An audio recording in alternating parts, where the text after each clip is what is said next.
For longer cuts on my new table saw, I need some proper support behind it. But I don't just want to build a basic outfeed table that sits there doing one job. If it's in the workshop, it needs to earn its space. So I'm building a mobile outfeed table with hidden storage for long clamps, cupboard space underneath, and access from the front and the side so it works better with the layout of my workshop. I started by cutting the main panels from 18mm plywood. The footprint for this is 1400 by 600mm, which gives me enough support behind the saw without making the unit too big to move around the workshop. I'm using my new mitre station to cut these support panels which make up the side of the top storage tray.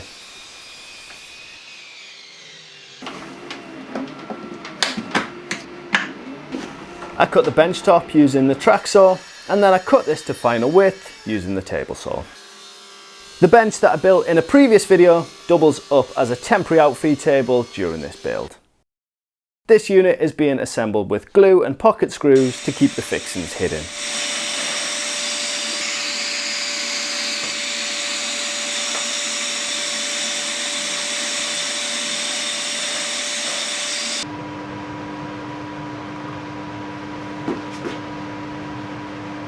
This is the main base, getting the side pieces attached to it.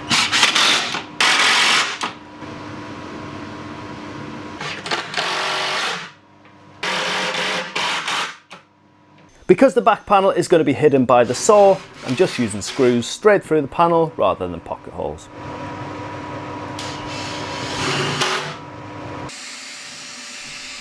The other good thing about a pocket hole jig like this is when you forget to drill some holes after already assembling some pieces, you can still clamp it to the workpiece and drill your holes. This is the front fixed panel going into place.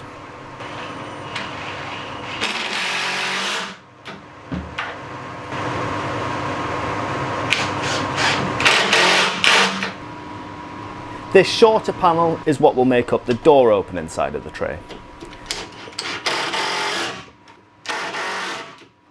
This piece wasn't strictly necessary, but I decided to have a small stop on the cupboard door here, partly to add rigidity to the base and partly to hold things in place in the cupboard.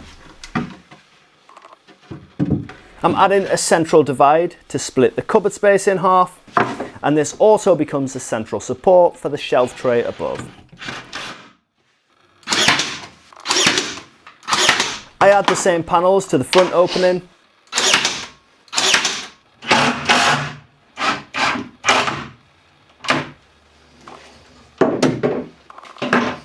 and then down the side add a strip to flush these up.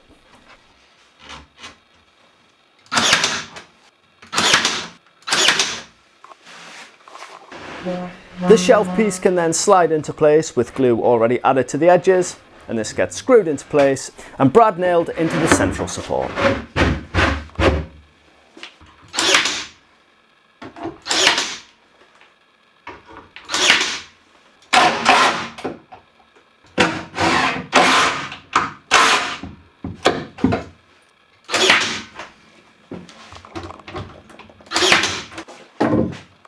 I'm adding castors to make it mobile, and to be honest, this could have done with some chunkier screws, but I couldn't add a spacer in here as the height was calculated from just the caster.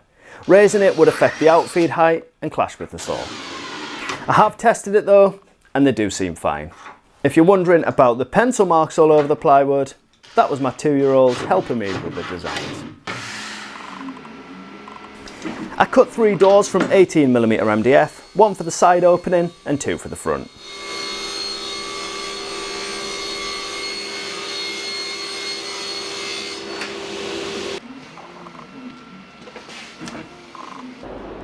These got painted in my usual way, rollering the edges and backs, sanding them down and then spraying the faces.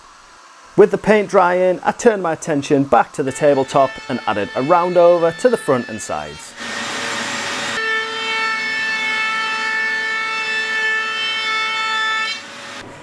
Then gave it a couple of coats of water-based varnish for the finish.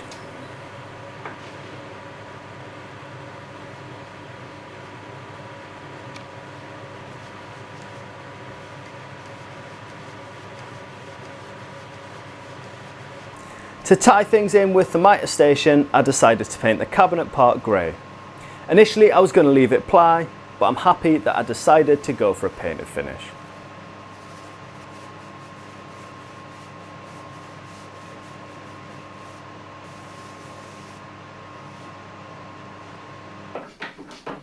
Once the finish was all dry, I could install the top onto the cabinet box. For this, I'm using piano hinges.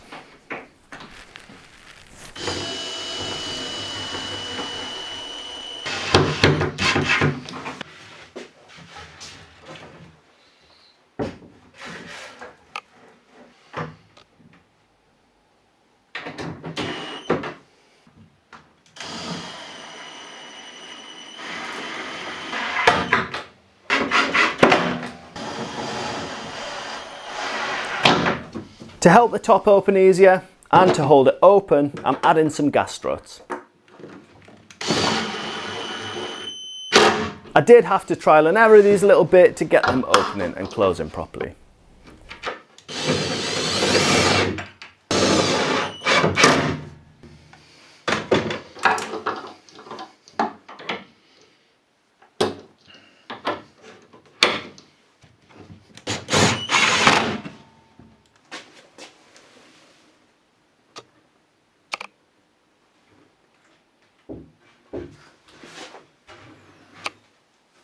Then, to keep it closed, I use some magnetic catches.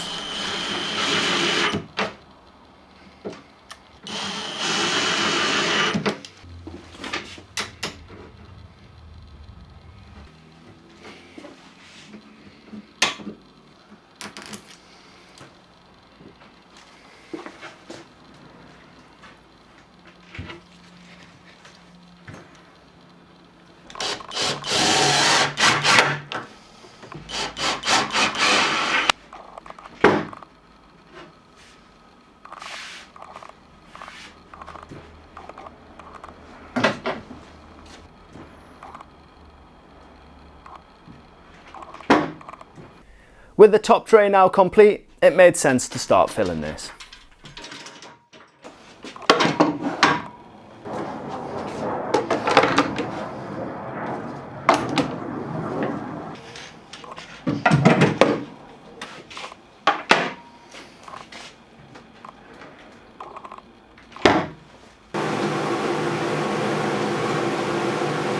The cupboards get a shelf in each using some offcuts of the plywood.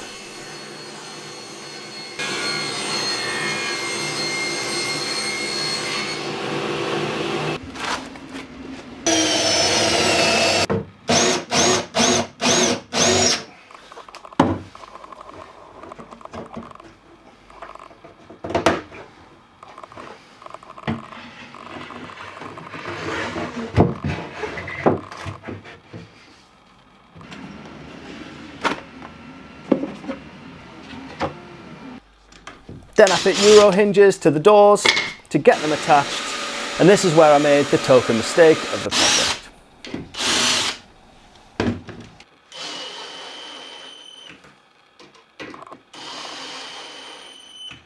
Made a daft mistake, haven't I, because I used my hinge cutting jig, which is 100mm from the bottom, or from the top, which means it's going to clash with this support piece, so I'm going to have to re-drill the hinge lower down, which is a bit annoying because it's going to be the same on the other side, because this is the same on the other side as well, so I'm either going to have to fill those holes or probably just live with them, to be honest, but that's annoying.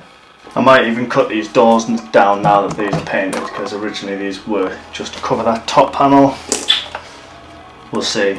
These hinges being this position might flex the door, so we'll just see. If I need to cut it down, I'll cut it down.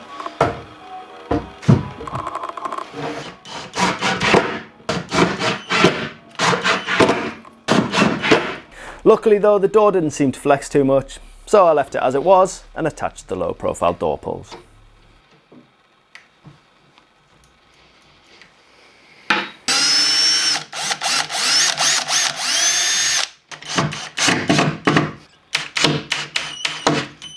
Anyway, they close. I repeated the door installation on the front, and that was the project complete.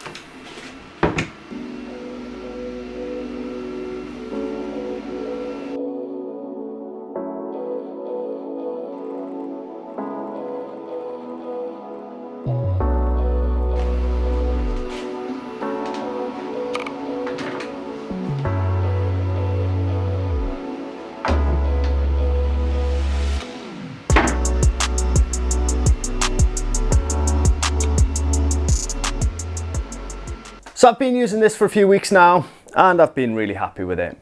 I have moved it around a few times, and considering how small the castors are and the weight of the thing, it actually rolls all right.